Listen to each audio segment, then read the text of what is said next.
আসসালামু আলাইকুম। আমি শরিয়ত আনবির জয়। বর্তমানে পড়াশোনা করছি স্যার সলিমুল্লাহ মেডিকেল কলেজে। তোমাদের জন্য আজকে ছোট্ট একটা টপিক নিয়ে আলোচনা করব। মানুষের দাঁত। দেখো, এই টপিকটা তোমরা চ্যাপ্টার 3 এ পেয়ে যাবা। চ্যাপ্টার 3 এ তোমাদের সুন্দর করে এই টপিকটা গুছায় দেওয়া আছে এবং বলতে গেলে মোস্ট ইম্পোর্টেন্ট একটা টপিক। কারণ এখান থেকে প্রতিবার এমসিকিউ হয়। এমসিকিউগুলো আসলে কোন টাইপের হইতে পারে এবং তোমার এখানে বেশ কিছু কথাবার্তা আছে। ছোট বাচ্চাদের ক্ষেত্রে দাঁত কেমন, বড়দের ক্ষেত্রে দাঁত কেমন, পুরো ব্যাপারটা আমরা এখানে ক্লাসে আলোচনা করব। সো যারা এখনও ক্লাসগুলা তোমরা রেগুলার দেখতেছো না, তারা অবশ্যই ক্লাসগুলো রেগুলার দেখার চেষ্টা করবা। যারা নতুন আছো তারা অবশ্যই পেজের সাথে কানেক্টেড থাকো এবং ভিডিওটা সেভ করে রাখো। অ্যান্ড চলো আমরা ক্লাসে চলে যাই। দেখো, প্রাপ্তবয়স্কদের স্থায়ী দাঁত। দেখো, আমাদের কিন্তু দুই ধরনের দাঁত থাকে। দুই ধরনের দাঁত থাকে। একটা হলো তোমার দুধ দাঁত, আর একটা কি স্থায়ী দাঁত।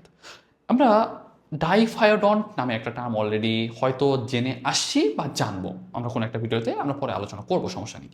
ডাইফায়োডন্ট মানে হইল আমাদের মাড়িতে, আমাদের মুখ গহ্বরে যে চোয়াল আছে, উপরে চোয়াল আর নিচে চোয়াল, দাঁতগুলো কিন্তু আমাদের দুইবার গজায়, সেজন্য আমরা বলতেছি ডাইফায়োডন্ট। এবং এই যেই দাঁতগুলো আমাদের ছোটবেলা ছিল সেগুলোকে আমরা বলতেছি দুধ দাঁত বা মিল্ক টিথ। আর যেগুলো বড় হওয়ার পর, দুধ দাঁতগুলো পড়ে যাওয়ার পর যে দাঁতগুলো আবার গজাইছে সেগুলোকে বলা হয় তোমার প্রাপ্তবয়স্ক দাঁত, আলটিমেটলি অ্যাডাল্ট টিথ অথবা পার্মানেন্ট টিথ বা স্থায়ী দাঁত। ওকে, তাহলে আমরা যদি একটু বলতে চাই যে আমাদের দন্ত সংকেত আসলে কি জানো? দন্ত সংকেতটাকে আমরা এরকম একটা 4টা কোয়াড্রেন্ট দিয়ে ভাগ করি। হ্যাঁ, 4টা কোয়াড্রেন্ট দিয়ে ভাগ করি। এই যে উপরের যে কোয়াড্রেন্ট, যেটা সেটা হলো তোমার উপরের চোয়াল। এটা কি? এটা হলো তোমার উপরের চোয়াল, উপরের চোয়াল। ওকে, উপরের চোয়াল। আর নিচেরটা কি? নিচেরটা হলো তোমার নিচের চোয়াল। ওকে, নিচের চোয়াল। হুম, এখন আমাদের টোটাল হলো দাঁত হলো 32টা। আমাদের টোটাল দাঁত কয়টা? 32টা।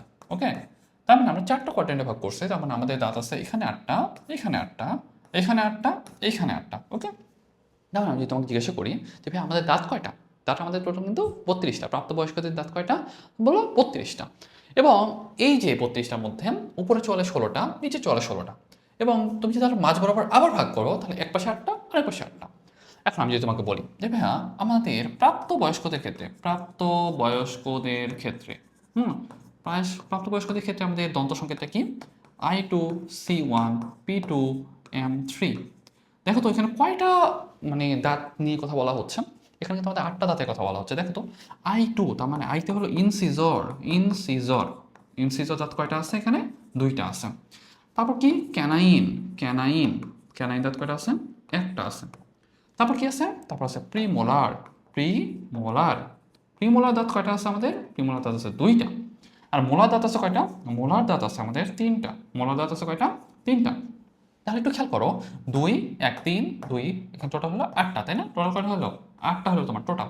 তার মানে আমি যেহেতু বলতেছি যে ভাই আমাদের এই যে 8টা, যেটা I2 C1 P2 M3, এইটা কিন্তু শুধুমাত্র একটা কোয়াড্রেন্টকে মিন করতে চাচ্ছে, তাই না? I2 C1 P2 M3, তার মানে আমাদের একটা কোয়াড্রেন্টকে ডিফাইন করতেছে I2 C1 P2 M3।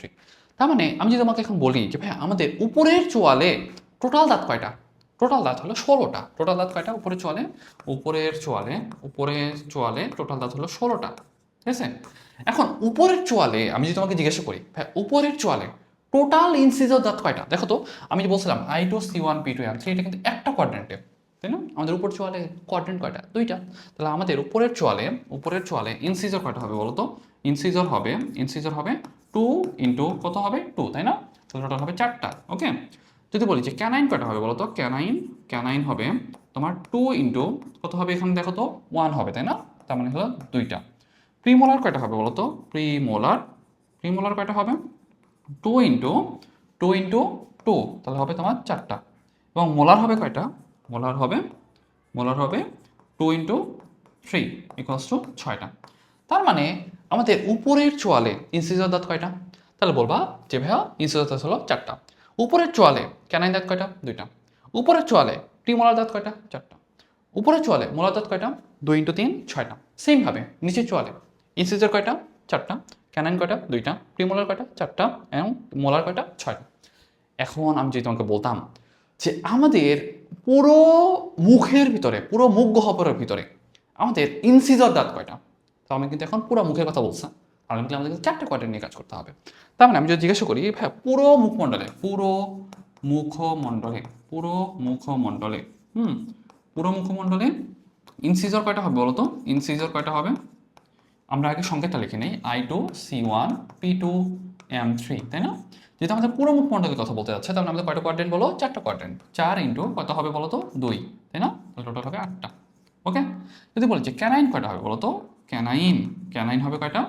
4 into, দেখো এখানে 1 আছে তাই না? 1, তার মানে 4। এবং প্রিমোলার কয়টা হবে? প্রিমোলার কয়টা হবে? 4 ইন্টু কত আছে এখানে? 2 আছে তাই না? তাহলে টোটাল হবে 8টা। এবং মোলার হবে কয়টা? দেখো তো, মোলার হবে যেহেতু পুরো মুখের গহ্বরে মানে 2টা চোয়ালের কথাই বলা হচ্ছে, তাহলে কিন্তু আমাদের 4টা কোয়াড্রেন্ট। তাহলে 4 ইন্টু 3, তাহলে কত হবে বলো তো? তাহলে বলবা 12টা। ওকে, এখন আমাদের একটা ব্যাপার হইলো তোমার ছোট বাচ্চাদের ক্ষেত্রে। কি? ছোট বাচ্চাদের ক্ষেত্রে ব্যাপারটা হইলো, ছোট বাচ্চাদের ক্ষেত্রে দন্ত সংকেতটা হইলো I2C1P0M2। তার মানে আমি যদি জিজ্ঞাসা করি ভাই এদের এখানে ব্যতিক্রমটা কি, এদের এখানে ব্যতিক্রমটা হইলো এদের প্রিমোলার দাঁত থাকে না। কি থাকে না? প্রিমোলার দাঁত থাকে না। তার মানে এদের হলো প্রিমোলার দাঁত নাই। কি নাই? প্রিমোলার দাঁত নাই। তাহলে এখন আমি যদি জিজ্ঞাসা করি যে ভাইয়া ছোট বাচ্চাদের ক্ষেত্রে উপরে বা নিচে তোমার ইনসিজর দাঁত কয়টা? উপরে বা নিচে ইনসিজর দাঁত কয়টা? তাহলে বলবা যেহেতু মানে শুধু হয় উপরে অথবা শুধু নিচে, তার মানে কি 2টা করে কোয়াড্রেন্টের কথা বলা হচ্ছে। তাহলে ইনসিজর হবে কত? 2 ইন্টু কত? 2, তাই না? 4টা। তাহলে বলি যে ক্যানাইন কয়টা হবে বলো তো?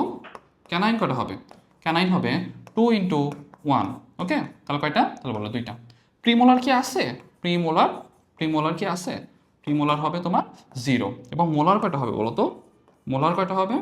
মোলার হবে 2 ইন্টু, দেখো এখানে কিন্তু M2 তাই না? তার মানে 2 ইন্টু 2, টোটাল হবে 4টা। তার মানে অ্যাকচুয়ালি তুমি দেখো যে আমাদের ছোট বাচ্চাদের ক্ষেত্রে চেঞ্জটা কোথায়? তাহলে তো বললো প্রিমোলার দাঁত নাই, এবং এতে কিন্তু মোলার দাঁত 2টা করে, মানে প্রতি কোয়াড্রেন্টে মোলার দাঁত কিন্তু 2টা করে। তার মানে আমি যদি তোমাকে জিজ্ঞাসা করি যে ভাইয়া এদের শুধুমাত্র হয় উপরে অথবা শুধুমাত্র হয় নিচে দাঁত কয়টা বলো তো? 4, 2, 6 এবং 4, 10, তাই না? তাহলে এদের 10টা। তার মানে টোটাল 10 প্লাস 10, এদের টোটাল দাঁত কিন্তু 20টা। এদের টোটাল দাঁত কয়টা? 20টা। তার মানে এই যে দেখতেছো ব্যাপারটা, আমরা কিন্তু এই যে দন্ত সংকেত থেকে এই জিনিস কিন্তু আমরা সহজে বের করে আনতে পারি। দেখো I2C1P0M2, তার মানে 2 একে 3, 3 থেকে 5, তার মানে একটা কোয়াড্রেন্টে এদের দাঁত হলো 5টা। এর একটা কোয়াড্রেন্টের দাঁত কয়টা? 5টা। তার মানে শুধুমাত্র উপরের চোয়ালে দাঁত হবে কয়টা? শুধুমাত্র উপরে চোয়ালে হবে তোমার 5 ইন্টু 2, হ্যাঁ 10টা। আমি যদি বলতাম যে সব মিলায় দাঁত কয়টা? তাহলে 5 ইন্টু 4টা কোয়াড্রেন্ট, তাহলে কয়টা হয়তো? তাহলে 20টা। তার মানে এই যে তুমি যদি দন্ত সংকেতের ব্যাপারটা যদি একটু ভালোভাবে আয়ত্ত করতে পারো, তোমরা কিন্তু এখান থেকে অনেক ইজিলি খুবই ইম্পর্টেন্ট কয়েকটা এমসিকিউ অ্যান্সার করতে পারবা। সো তোমার জন্য কয়েকটা কোশ্চেন আমি যদি জিজ্ঞাসা করি যে ভাইয়া ছোট বাচ্চাদের ক্ষেত্রে উপরের চোয়ালে প্রিমোলার দাঁত কয়টা? বলবে একটাও নাই। উপরের চোয়ালে ক্যানাইন দাঁত কয়টা? অ্যান্সার তুমি নিজে দাও, ভিডিওটা পজ করো আর আমি অ্যান্সারটা তুমি নিজে দাও, কমেন্ট সেকশনে লিখে রাখো, অথবা তুমি এর সাথে মিলাই নাও। তাহলে ক্যানাইন দাঁত কয়টা হবে দেখো তো? ক্যানাইন দাঁত হবে তোমার 2 গুণ 1, মানে 2টা। যদি বলছি ভাই এখানে মোলার দাঁত কয়টা? উপরের চোয়ালে মোলার দাঁত কয়টা? তাহলে 2 ইন্টু 2, কেন? দন্ত সংকেতে M2 আছে, 2টা কোয়াড্রেন্ট, আমি 2 দিয়ে 4টা। যদি বলতাম ভাই ছোট বাচ্চাদের ক্ষেত্রে পুরো মুখ গহ্বরে মোলার দাঁত কয়টা? আমরা জানি M2, দন্ত সংকেত কি? I2C1P0M2, তার মানে মোলার 2টা। তার মানে 4টা কোয়াড্রেন্ট, যেহেতু পুরো মুখের কথা বলতে যাচ্ছি, 4 গুণ 2 কয়টা? 8টা। আবার একটা কোয়েশ্চেন, তোমাদের বড় মানুষদের ক্ষেত্রে বা একটা প্রাপ্তবয়স্কদের মানুষের ক্ষেত্রে মোলার দাঁত টোটাল কয়টা? আমরা জানি প্রাপ্তবয়স্কদের ক্ষেত্রে তোমার দন্ত সংকেত হলো I2C1P2M3, মানে M3। পুরো মুখ গহ্বরের কথা বলা হচ্ছে, কয়টা কোয়াড্রেন্ট? 4টা কোয়াড্রেন্ট। তাহলে কত হবে? 4 3 12টা। যদি বলি ভাইয়া প্রাপ্তবয়স্কদের ক্ষেত্রে ক্যানাইন দাঁত কয়টা? আমরা আগে দন্ত সংকেতে খেয়াল করি, I2C1P2M3, C1 পুরো মুখ গহ্বরের কথা বলছো, তাহলে কয়টা কোয়াড্রেন্ট? 4টা কোয়াড্রেন্ট। 4 গুণ 1 কত? 4টা। আলটিমেটলি এভাবে যদি তুমি একটু মাথা খাটাইতে পারো, আলটিমেটলি সবগুলো তুমি কিন্তু এখান থেকে অ্যান্সার করতে পারবা। সো আজকে ক্লাসে যেটা আলোচনা করার চেষ্টা করলাম, এটা আলটিমেটলি তোমার জন্য মোস্ট ইম্পর্টেন্ট। অ্যান্ড অবশ্যই এই ক্লাসটা তোমাদের ফ্রেন্ডের সাথে শেয়ার করার চেষ্টা করবা, অবশ্যই ভিডিওটা সেভ করে রাখবা, না দেখবে যে তোমরা হারাই গেছে, পড়া খুঁজেই পাচ্ছ না। And stay connected with us. Thank you everyone. আসসালামু আলাইকুম।